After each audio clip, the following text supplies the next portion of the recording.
अस्सलाम वालेकुम। अच्छा, आज जो मैंने आपको कॉन्सेप्ट एक्सप्लेन करना है ना कि इनफर्टिलिटी को ट्रीट करते हुए पीसीओएस, एंड्रोमेट्रियोसिस, फाइब्राइड्स या हार्मोनल इम्बैलेंस उसको ट्रीट करते हुए हमारे बैक के कुछ जोन्स हैं जिसपे अगर आप चाइनीज कपिंग करें तो रिजल्ट्स एक्सेलरेट होते हैं। हमारा जो न्यूरो ऑक्यूपेंचर का ट्रीटमेंट है उस न्यूरो ऑक्यूपेंचर ट्रीटमेंट में और हमारा आयुर्वेदिक मेडिसिन ट्रीटमेंट उसमें जब आप ये चाइनीज कपिंग ऐड करते हैं तो द रिजल्ट एक्सेलरेट्स। अब मैं आपको वो जोन्स दिखाना चाहता हूँ। देखिए, आप C7 से जो अपर रीजन है अगर इस पे आप कपिंग करते हैं, इस पे जरा ख्याल रखना है कि आपने स्क्रैचेस बहुत लाइट से करने हैं। इस जोन में जब आप करेंगे तो ये डायरेक्ट ब्रेन को इम्पैक्ट करता है। दैट मीन्स कि प्रोलैक्टिन जिन पेशेंट्स का हाई है उसको हम यहाँ से डिक्रीज कर सकते हैं, बिकॉज ये स्ट्रेट वे आपके ब्रेन को कंट्रोल करता है पिट्यूटरी को कंट्रोल करने के लिए। Now you understand the diagnosis कि this is a prolactin issue और उसके लिए आप ये पॉइंट्स यूज करेंगे and this is a Chinese cupping methodology. अच्छा, हमारे बहुत सारे पेशेंट्स जो फर्टिलिटी के इश्यूज के लिए आते हैं उनको, जैसे मैं अपने पैटर्न डायग्नोसिस में एक्सप्लेन करता हूँ कि उनको सर्कुलेटरी डिसऑर्डर्स होते हैं, ब्लड फ्लो प्रॉपर नहीं होता, यानी किसी के हाथ पांव बहुत ठंडे रहते हैं, किसी के हाथ पांव बहुत गर्म हो रहते हैं।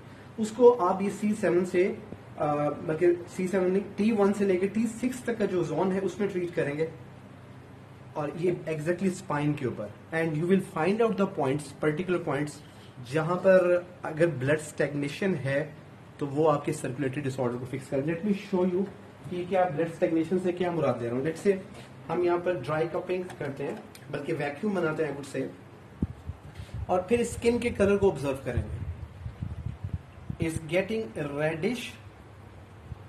अब एक ऑप्शन ये है कि ये इतना ही रहेगा जैसे स्लाइड से रेडिश है, दूसरा ये होगा कि ये it will turn into a more reddish colour, और थर्डली अगर डिजीज स्वेयर होगी तो ये स्टैग्नेंट यानी पर्पलिश कलर यहाँ पर आएगा। एंड आई कैन सी कि पर्पलिश कलर नहीं है यहाँ पर। अगर मैं थोड़ा सा रिमूव करके, this is something almost normal, ये ऑलमोस्ट नॉर्मल है तो इसको हमें कुछ करने की जरूरत नहीं, यहाँ पर कपिंग करने की जरूरत नहीं है। Let me show you for the sake of interest. अगर मैं यहाँ चेक करना चाहूँ पेशेंट को, जस्ट एक वैक्यूम क्विकली बनाया and let see the colour change, के कलर में क्या चेंज आता है। ये पर्पलिश होना स्टार्ट हो रहा है। अभी मैं आपको दिखाता हूँ, just give me a few seconds. Yes, it's getting purplish, there is a stagnation, blood यहाँ पर प्रॉपर इनके सप्लाई नहीं हो रहा। Let me remove that quickly. अगर आप थोड़ा सा कैमरे में देख सकें थोड़ा सा, अगर तो ये स्लाइटली पर्पलिश हो गया। अगर मैं कप लगाकर यहाँ छोड़ दूं तो ये प्रॉपर पर्पलिश हो जाएगा। मैं इसको लगा के छोड़ता हूँ ताकि हम आगे डिमॉन्स्ट्रेशन पे चलते हैं। अच्छा, तो इस जोन में अगर आपको, जब आप कप करते हैं और आपको पर्पलिश कलर मिले तो this is the heart zone, heart and lung zone. इसको जरूर यहाँ से ब्लड लेटिंग करें। यहाँ पर जो आपका लोकल डिब्रीज है वो रिमूव होगा तो आपके हार्ट का फंक्शन, आपके सर्कुलेटरी फंक्शन रिस्टोर होगा और आपके हाथ पांव जो ठंडे रहते हैं ना सिर्फ वो ठीक होंगे बल्कि यूट्रस की तरफ ब्लड प्रॉपर जाएगा। तो पीसीओएस, एंडो एंड फाइब्राइड्स को रिवर्स करने में हमें we can accelerate the treatment. अब now coming back to the zones, हमारा जो T6 से T9 है, मैंने एग्जैक्ट मार्क नहीं किया हुआ, जस्ट अप्रोक्सीमेट है, just to give an idea.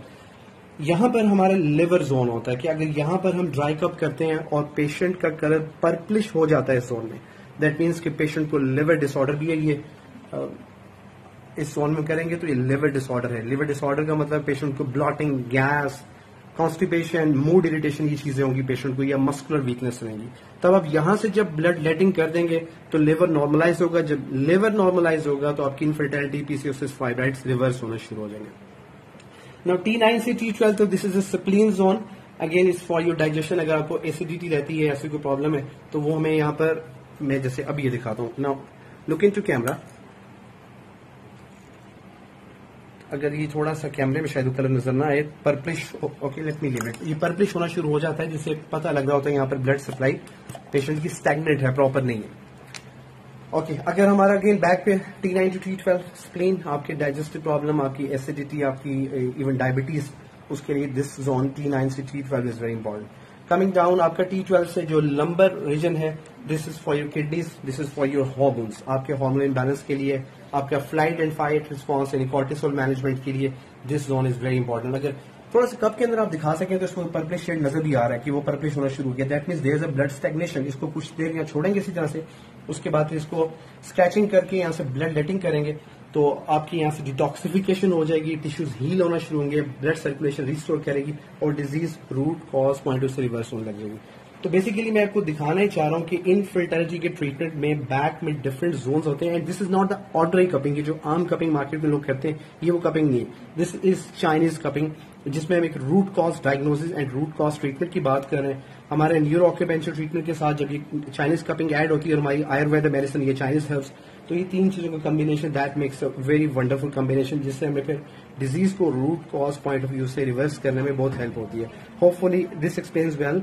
If you have any questions आप कमेंट्स में जरूर शेयर कीजिएगा।